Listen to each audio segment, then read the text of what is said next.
Nubuhe buryo abantu bakoresha kugira ngo bakundwe cyangwa se bishimirwe n'abantu benshi.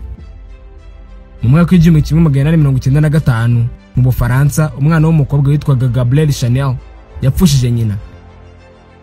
Yari afite imyaka 11 y'amavuko. Yari afite se witwaga Albert Chanel. Albert Chanel yari umucuruzi ukomeye cyane wagendaga imihanda yose mu bihugu byose, akaba atarakundaga inshingano zirebana n'urugo.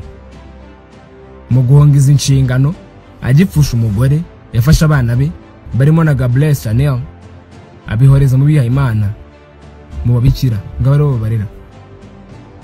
Kuva ku myaka 11 y'amavuko kugera ku myaka 18 Gabrielle Chanel yarezwe n'ababikira. Bivuze ko yarezwe mu buryo bw'ikinyabupfura cy'abihaye Imana. Nta burenganzira arafite bwo kumva no kubyina imiziki, kwambara ibyo ashaka, gukina imikino imwe n'imwe n'ibindi abantu benshi bemerewe. Ibikorwa yakoraga byabaga ari ugusenga no gusoma. Yakundaga gusoma ibitabo bivuga ku nkuru z'abakundana. Hagize imyaka 18 y'amavuko yagiye kwiga mu ishuri ry'ubudozi. Habone ubwigenge ahatari yabonye mbere.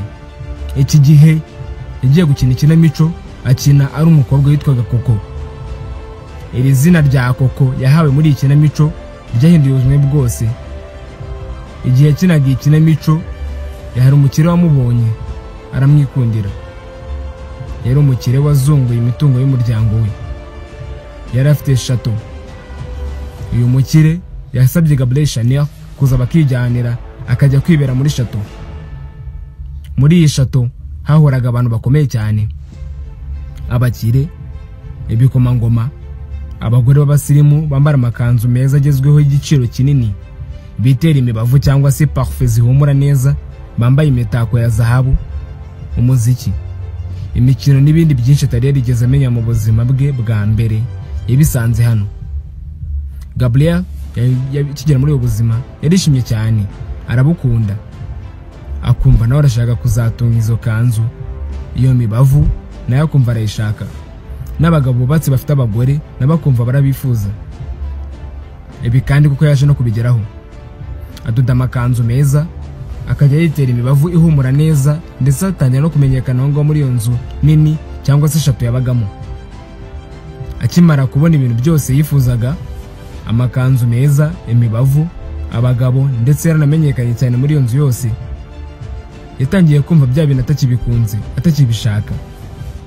Yari yarabibonye cyane ku buryo yumvaga bitakimushishikaje, nta gice cyari kikibirimo.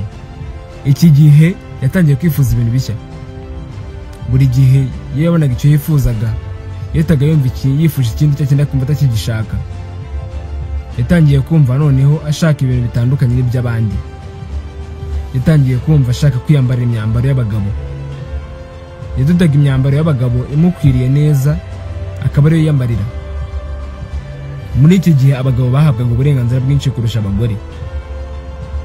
Kwambara imyenda y'abagabo rero byamuhaga ubwigenge bwinshi, akumva ari byo yishakira.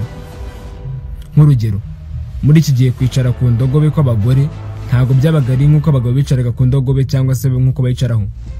Abagore ntago bicaraga ku ndogobe nka kuriya twicara ku mapikipiki uyu munsi, ukuguru kumwe ku ruhande rumwe ukundi ku rundi. Bo bicaraga nk'abicaye ku ntebe, amaguru yose ari ku ruhande rumwe. We yari yaradoze imyambaro y'abagabo yo kwicarana ku ndogobe. Ibi byatumaga yicara ku ndogobe nk'uko abagabo bayicaraho. Byatumye avugwaho cyane muri ako gace bari batuyemo. Abagore benshi bibazaga uburyo abigenza ngo abone ubwo bwigenge. Batangiye kuza kumwegera bamubaza uburyo yadoze iyo myenda, bakanamusaba kubadodera amakanzu meza cyane nk'ayo yambaraga. Uko niko business ye y'ubudozi yatangiye kuzamuka. Mwibuke yari yareze ubudozi. Wa mugabo wamuzanye kuba muri iyo chateau yaje kumusaba gushinga inzu y'ubudozi ngo ajye adoda imyenda yigurishe, kubera ko yabonaga akazi kudoda imyambaro myiza n'abantu benshi babikunda. Gabrielle Chanel yashinze iyo nzu y'ubudozi ayita Studio Coco. Coco muraryibuka, ni rya zina yakinnye yitwa muri ya kinamico mu myaka yashize. Muri kwa gukunda ibintu bitandukanye n'iby'abandi, yatangiye kujya no koga mu mazi magari. Muri iki gihe abagore ntabwo uburenganzira bagiraga bwo koga mu mazi menshi bagiraga. Birumvikana neza ko n'imyambaro yo kogana bagiraga. we yidodiye maillot de bain cyangwa se ya myambaro yo kogana ya mbere. Niyo muntu wa mbere wadoze imyambaro y'abagore yo kogana mu mazi menshi ku isi yose. Uko yakomezaga gukora ibingibi yarushijeho kumenyekana, bigera bivugwa ko ari we muntu wa mbere ku isi wambara neza kandi uzi kudoda imyambaro myiza. Yanzuye y'ubudozi yise Studio Coco, yihinduriye izina ayita Coco Chanel. Abaze by'imyambaro iri zina bararizi: ibikapu, imibavu, imyambaro n'ibindi byinshi bya Coco Chanel kuri iyi si birazwi. Abazi byo kwambara barabizi. Iyi nzu ya Coco Chanel izwi hose ku isi, iri mu za mbere kuri iyi si. Uyu munsi igicuruzwa cy'uru ruganda rwa Coco Chanel kizwi cyane ni parfait cyangwa se umubavu witwa Chanel numero 5 cyangwa Chanel numero ya 5. Niyo parfait yagurishijwe cyane kurusha izindi zose ku isi mu myaka yose. Mililitiro 35 zayo zigura miliyoni 50 z'amanyarwanda. Ni mililitiro 50 za parfait ya Chanel numero 5 zigura miliyoni 71 z'amanyarwanda. Dore uburyo iyi parfait cyangwa se uyu mubavu Madame Chanel yawukoze akawugurisha. Yagiye mu ruganda rukora imibavu, agerageza cyangwa se yihumuriza imibavu itandukanye, aza kugwa ku mubavu umwe yumva guhumura nk'indabo, ariko mu by'ukuri utamenya ngo ni indabo cyangwa z'ubuhe bwoko, wumva ari indabo zivangavanze ku buryo nta muntu wapfa kumenya ngo ni izihe ndabo naho yazikura. Yafashe iyo parfait cyangwa se uwo mubavu ahitamo icupa ryiza ryagaragaraga neza icyo gihe ayishyiramo, akora amacupa menshi nyine ashyiramo iyo parfait. Iyo parfait ntabwo yise ayigurisha, yishyize mu macupa. Ayo macupa ayakuraho ibirango byose, ayakuraho izina, ayakuraho ibiranga ibigize parfait byose.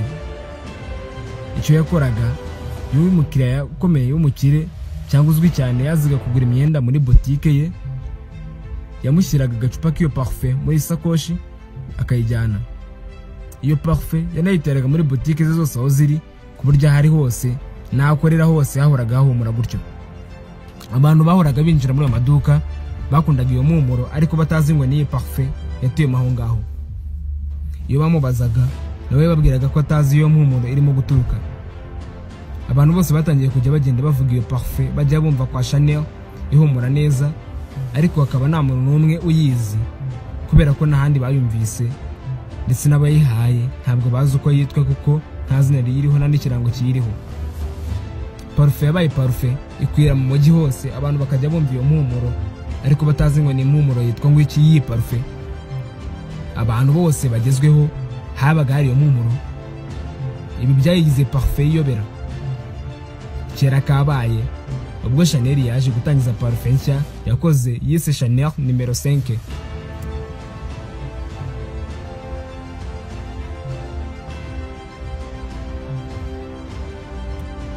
Abantu baje kumva impumuro y'iyo parfait ari ya yindi bumva ahantu hose hagezweho ariko batazi ko ari iyihe.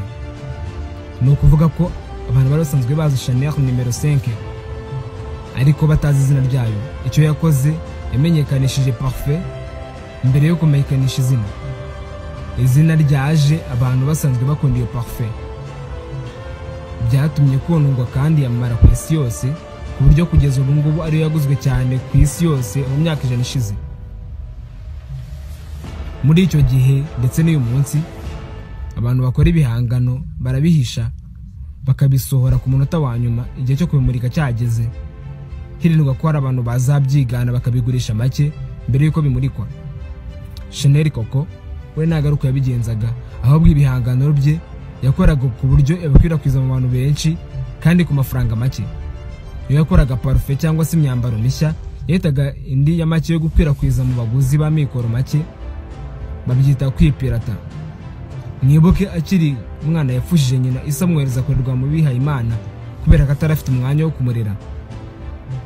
Bivuze ko atigeze agira urukundo rw'ababyeyi nk'umuryango.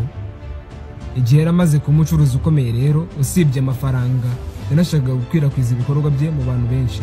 Yashakaga ko abantu bakunda ibikorwa bye nubwo batamuha amafaranga. Urukundo atahawe mu buzima bwe bwose yashakaga kurubona binyuze mu bikorwa bye. Robert Greene yakoresheje inkuru mu gitabo cye agaragaza imyitwarire abantu bagira ibifuza gukundwa cyangwa se bifuza kwifuzwa n'abantu benshi. Nk'urugero, igihe Coco Chanel yagiraga ko yifuza abagabo basanzwe bafite abagore, yamenye ko iyo wifuza ibintu byifuzwa n'abantu benshi bituma urushaho kubyifuza. Abantu bashatse iyo babwiye ko bashatse ari umuntu mwiza barushaho kumukunda kubera ko babonye ko n'abandi bamukunda, babonye ko uwo muntu ari igitangaza. Kimwe niyo bakubwiye ko inkweto zawe ari nziza urushaho kuzikunda, rimwe na rimwe ukanabeshya ko waziguze amafaranga menshi kurushaho waziguze mu by'ukuri kugira ngo ugaragaze ko ubwo rukundo wazifitiye atari urw'ubusa. Yakoresheje iri hame maze uko asohoye igicuruzwa gishya yaba mwambaro cyangwa se umubavu agakora ku buryo buri wese avuga icyo gicuruzwa cye. Yakoraga ku buryo agikwirakwiza hose, yakoraga ku buryo abantu bose bifuza icyo gicuruzwa cye. Ibi ni ibikorwa amamiliyari y'abantu uyu munsi ku isi yose basubiramo inshuro zitabarika. Abakora byose ngo babwirwe ko twakunze imyambaro bambaye, imibavu biteye, imodoka bagendamo, ndetse ko twanabakunze nabo ubwabo. Mu byo tudatekerezaho kenshi, imyitwarire yacu twese ni imwe, yaba abantu bo mu binyejana biheruka ndetse n'abantu b'uyu munsi bo mu kinyejana kigezweho cya 21. Ni imyitwarire ituranga twese, twabishaka tutabishaka. Naha dusoreje igice muri kiganiro. Yari kwihanganira Sari Ponce. Ndakwibutsa gukora subscribe kuri YouTube channel. Mugire ibihe byiza.